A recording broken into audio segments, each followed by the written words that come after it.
Welcome my dear rockets, कैसे हैं आप सभी। आज हम देखने वाले हैं अनारकली। तो मूवी की शुरुआत में हम एक परिवार के कुछ लोगों को देखते हैं जो काफी ज्यादा परेशान हैं। दरअसल इनके घर की जो लड़की है वो अपने प्रेमी के साथ भाग गई है। अब इस चीज को लेकर ये सभी बहुत चिंतित होते हैं कि करें क्या। ये तो बदनामी वाली बात हो गई। लेकिन कुछ देर ढूंढने के बाद आखिर वो लड़की मिल जाती है। उसका नाम है मनु। अब वो जिस लड़के के साथ भागी थी उस वक्त तो वो लड़का वहां से भाग गया, तो ये लोग मनु को कैसे भी करके अपने साथ लेकर आ गए। अब मनु घर आने के बाद अपने कमरे में खुद को बंद कर लेती है। फिर ये लोग सोचते हैं कि इसको एक थेरेपिस्ट के पास लेकर जाएं। तो उस थेरेपिस्ट को मनु से बात करके ये पता चलता है कि मनु को लव, रोमांस, रिलेशनशिप वाली किताब को पढ़कर या फिर ऐसी मूवीज देखना बहुत ज्यादा पसंद है। इसी वजह से वो हर समय इन्हीं सारी चीजों के बारे में सोचती रहती है। अब इस पर मनु का चाचा बताता है, नहीं नहीं, मनु को ये प्यार मोहब्बत का चस्का किताबों और फिल्मों से नहीं बल्कि अपने मामा शांतनु की वजह से लगा है, जिसने अपनी नेवी की नौकरी 11 साल पहले इसी प्यार मोहब्बत के चक्कर में छोड़ दी थी और आज भी वो अपने प्रेम कहानी को पूरी करने के चक्कर में लगा हुआ है। सोचिए। और इस वक्त वो लक्षद्वीप गया हुआ है। उनके इतना कहने के बाद कहानी एक शिप की तरफ मुड़ जाती है जो कि लक्षद्वीप जा रही है। यहीं पर हम शांतनु को देखते हैं जहां पर वो डॉक्टर शिरीन से मिल जाता है। वो भी लक्षद्वीप जा रही होती है। अब इन्हें लक्षद्वीप के कवारती आइलैंड पर जाना होता है, तो वहां जाने के लिए सभी को बोट लेने के लिए आई होती है। फिर उसके जरिए लोग कवारती पहुंच जाते हैं। लेकिन वहां पर कंडीशन यह है कि हर किसी के पास वहां का परमिट होना चाहिए और पुलिस यही चीज चेक कर रही होती है। तभी पुलिस वाला इस चेकिंग के दौरान शांतनु का पर्स चेक करता है जिसमें उसकी नेवी की पुरानी आईडी थी। अब इसको देखकर पुलिस वाले को शांतनु पर शक होता है। वो उसे पकड़ लेते हैं कि ये नेवी का आदमी यहाँ पर क्या कर रहा है। अब ये देखकर तुरंत वहां पर अत्तू कोया नाम का एक आदमी आता है जो पुलिस वालों को तुरंत बताता है कि शांतनु यहाँ पर स्पोर्ट डेपुटेशन पर डाइविंग इंस्ट्रक्टर के रूप में भेजा गया है, इसलिए उसे कुछ मत कीजिए। अब ये जानकर तब पुलिस वाले उसे छोड़ देते हैं। शांतनु उन्हें बताता है कि मैं पहले नेवी में था, ये उसी का कार्ड है। दरअसल अत्तू कोया भी क्लब का स्पोर्ट्स सेक्रेटरी है जो कि यहाँ पर शांतनु को लेने के लिए आया हुआ है। इसी बीच एक आदमी के पास परमिट नहीं होता, जिसे जब पुलिस वाले पकड़ने की कोशिश करते हैं तो वो भागकर पानी में कूद जाता है। अब जैसे ये चीज शांतनु देखता है तो वो उस आदमी को पानी में कूद कर पकड़ लेता है। लेकिन बाहर आने पर पता चलता है कि ये असल में एक तरह का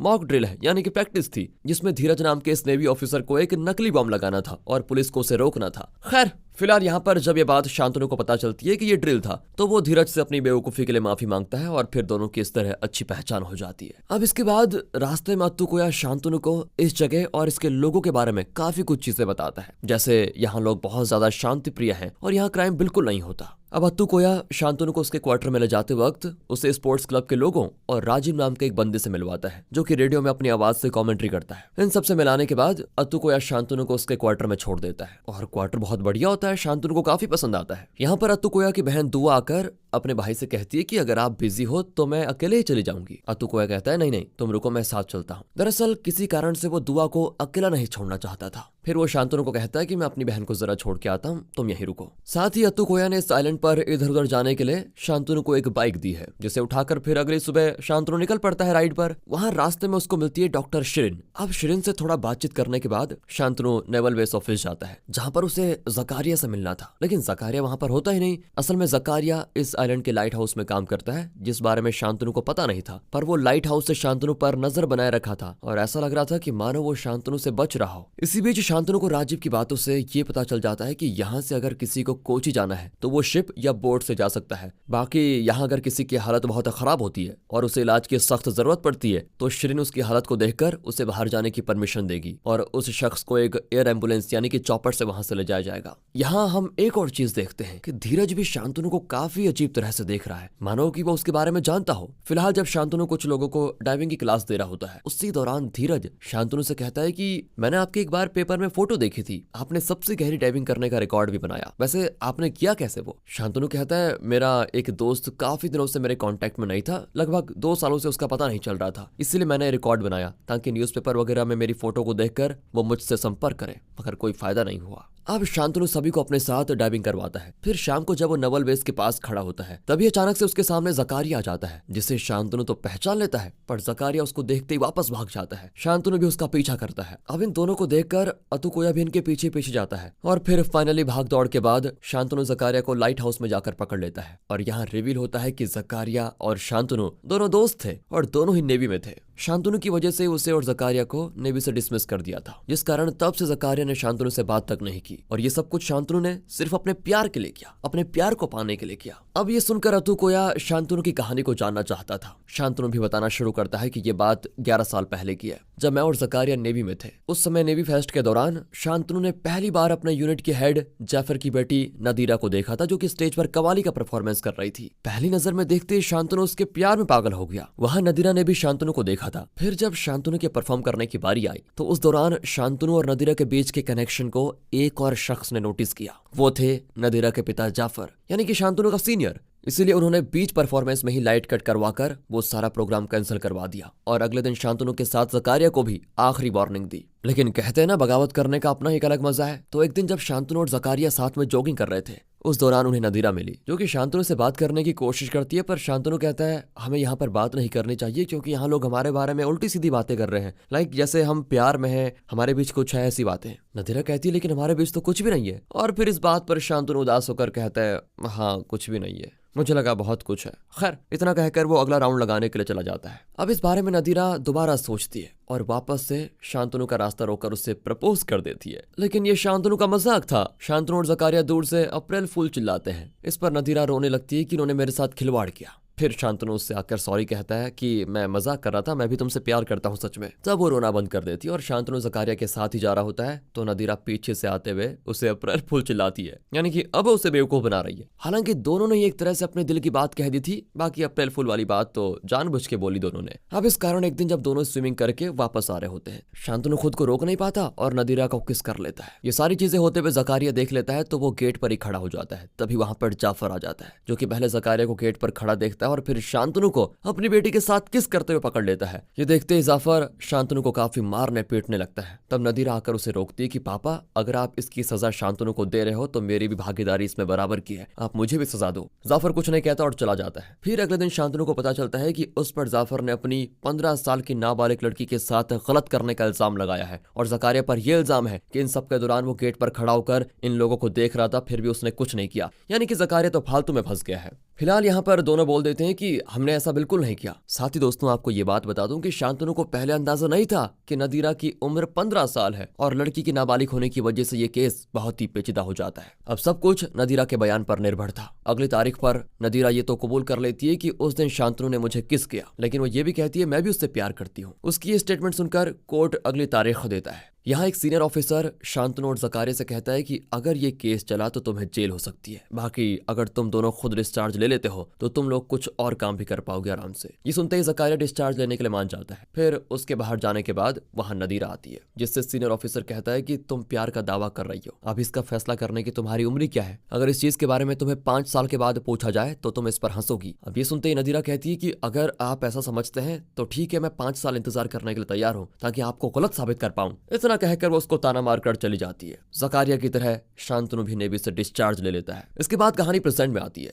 जहां अतुकोया को पता चलता है कि एक मरीज को चॉपर से कोची भेजा जा रहा है। अब इसका फायदा उठाकर उसकी बहन दुआ भी उसी चॉपर से जाने वाली है, जिसमें उसका साथ दे रही है डॉक्टर शिरिन। यहाँ जकारिया शांतनु के पूछने पर उससे बताता है कि दुआ भी तेरी तरह पागल है। वो जब मेडिकल कर रही थी तो उसे किसी लड़के से प्यार हुआ, जो बात जैसे ही अतुकोया को पता चली तो उसने अपनी बहन की पढ़ाई बीच में ही छुड़वा दी। इसके बाद दुआ ने कई बार भागने की कोशिश की, लेकिन हर बार वो नाकामयाब हो जाती है। असल में अतुकोया ये सोचता था कि अगर दुआ चली गई तो वो अकेला पड़ जाएगा। फिलहाल जैसे दुआ वहां से भागने वाली होती है, तभी कुआ हेलीकॉप्टर के उड़ने से पहले पहुंच जाता है और दुआ को इमोशनली ब्लैकमेल करके नीचे उतरने पर मजबूर कर देता है। इसी बीच शांतनु देखता है कि धीरज भी इसी हेलीकॉप्टर से कहीं जा रहा है। साथ ही वो जाते हुए लगातार शांतनु को देखे जा रहा है। अब जिस तरह से वो देखता है तो शांतनु को भी कुछ शक होता है और वो चेक करता है तो पता चलता है कि धीरज का असली नाम नजीम है, यानी कि नदीरा का भाई और जाफर का बेटा। इसे ही ढूंढने के लिए शांतनु यहाँ पर आया था, क्योंकि उसकी पिछली 2 सालों से नदीरा से एक भी बार बात नहीं हुई है। लेकिन शांतनु अब अपनी आगे की कहानी बताना शुरू करता है कि पहले 5 साल तो हम दोनों एक दूसरे से कांटेक्ट में थे ही नहीं। फिर दोस्तों अचानक एक दिन ये हुआ कि शांतनु को पुलिस ने उठा लिया, क्योंकि नदीरा घर से भाग चुकी थी और उसने अपने पिता के लिए रिकॉर्डिंग छोड़ी थी कि मैं अब शांतनु के साथ जा रही हूँ। इसलिए जाफर ने शांतनु को पुलिस से अरेस्ट करवा लिया। मगर ये नदीरा का प्लान था ताकि जाफर खुद शांतनु को ढूंढे,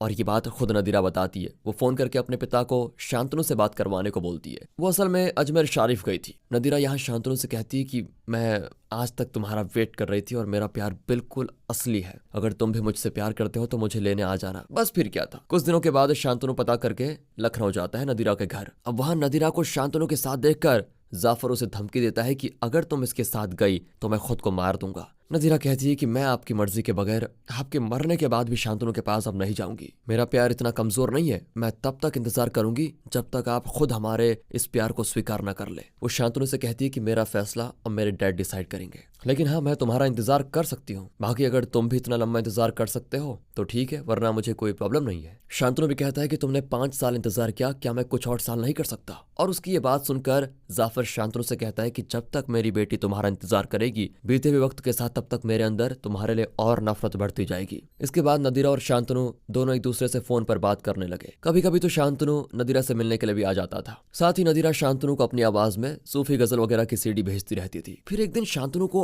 आखिरी सीडी मिली जिसमें जाफर की आवाज थी। उसने शांतनु से कहा था कि तुम जानबूझकर नदीरा से मिलने आते हो ताकि वो तुम्हें भुला ना पाए हैं, लेकिन अब नहीं मिल पाओगे तुम उससे। और फिर इस सीडी के आने के बाद से ही नदीरा का नंबर भी ऑफ होने लगा और शांतनु ने फिर पता किया कि जाफर तो नदीरा के साथ लखनऊ छोड़कर चला गया। ये सब कुछ 4 साल के पीरियड में हुआ था। तब से आज तक शांतनु को नदीरा का कुछ पता नहीं चला। एक आखिरी उम्मीद थी उसका भाई, लेकिन वो भी अब निकल चुका है। अब यहाँ राजीव बताता है कि नजीम 10 दिनों की छुट्टी पर गया है, जो कि यहाँ वापस जरूर आएगा। अब ये सभी नजीम के वापस आने का इंतजार करते हैं, जो कि 10 दिनों के बाद भी आखिरी शिप में नहीं आता। और इस बारे में पता चलता ही शांतनु अपनी आखिरी उम्मीद खो देता है। फिर यहाँ जकारिया उसे हिम्मत देता है कि सब्र करो, कुछ न कुछ जरूर होगा। हालांकि हम अगले दिन नजीम को चॉपर से उतरते हुए देखते हैं, यानी कि वो आ चुका है, जो सीधा शांतनु से जाकर मिलता है। वो बताता है कि एक बार पापा ने नदीरा को सीडी रिकॉर्ड करते हुए पकड़ लिया था। उन्होंने नदीरा से उस वक्त बोला कि जानती हो, अगर तुम लोग पूरी तरह से एक दूसरे से दूर हो जाओ और ये सब करो ही ना, तो पक्का वक्त के साथ तुम्हारा प्यार हवा में उड़ जाएगा। लेकिन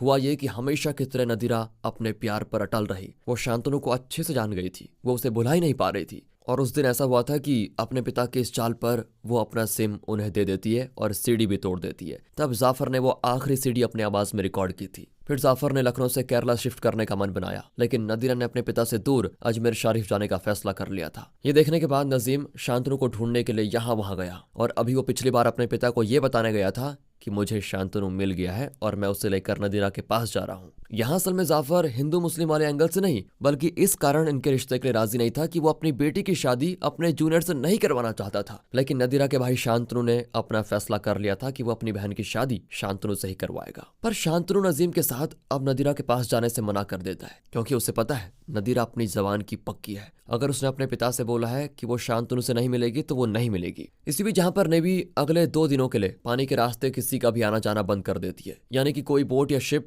कोची की तरफ जाएगा ही नहीं। बाकी रही बात हेलीकॉप्टर से मरीज को ले जाने की, तो उसे भेजने के लिए डॉक्टर को नेवी की इजाजत लेनी पड़ेगी। अब इन्हीं सभी बातों के बीच शांतनु को जाफर का फोन आता है, जो शांतनु से कहता है कि तुम्हारे प्यार को परखने के लिए मैं तुम्हें आखिरी चुनौती देता हूँ। मेरी बेटी इस वक्त मेरे साथ कोची में है, एक काम करो यहाँ जाओ, लेकिन तुम्हें 24 घंटे के अंदर यहाँ पर पहुंचना होगा और यही तुम्हारा चैलेंज है। पर यह बात तुम्हारे और मेरे बीच रहनी चाहिए, तो बस निकल पड़ो। यहाँ जाफर की इस बात से साफ पता चलता है कि उसी ने इन बोट्स और शिप्स को इधर उधर जाने से रोका है। साथ ही यहाँ उसने शांतनु के पीछे भी लोग लगाए हुए थे। ये सब कुछ देखते हुए शांतनु समझ नहीं पा रहा था कि वो क्या करे। इस तरह आधी रात बीत जाती है। यहाँ शांतनु जकारिया से कहता है कि मैं जहर पीने का नाटक करता हूँ, इससे मुझे शिरीन कोची ट्रांसफर कर देगी और हेलीकॉप्टर के जरिए मैं कोची पहुंच जाऊंगा। आइडिया तो सॉलिड था, जिसके बारे में सिर्फ जकारिया को ही पता था। वो सुबह होते ही शोर मचाने लगता है, जिस कारण सभी लोग इकट्ठा होकर शांतनु को शिरीन के पास भेज देते हैं, जो कि शांतनु को ट्रांसफर नहीं कर रही होती है। उसी वक्त अतुकोया शिरीन से सारी कहानी बताता है और ये भी कहता है कि ये सब शांतनु ने सिर्फ कोची पहुंचने के लिए किया है।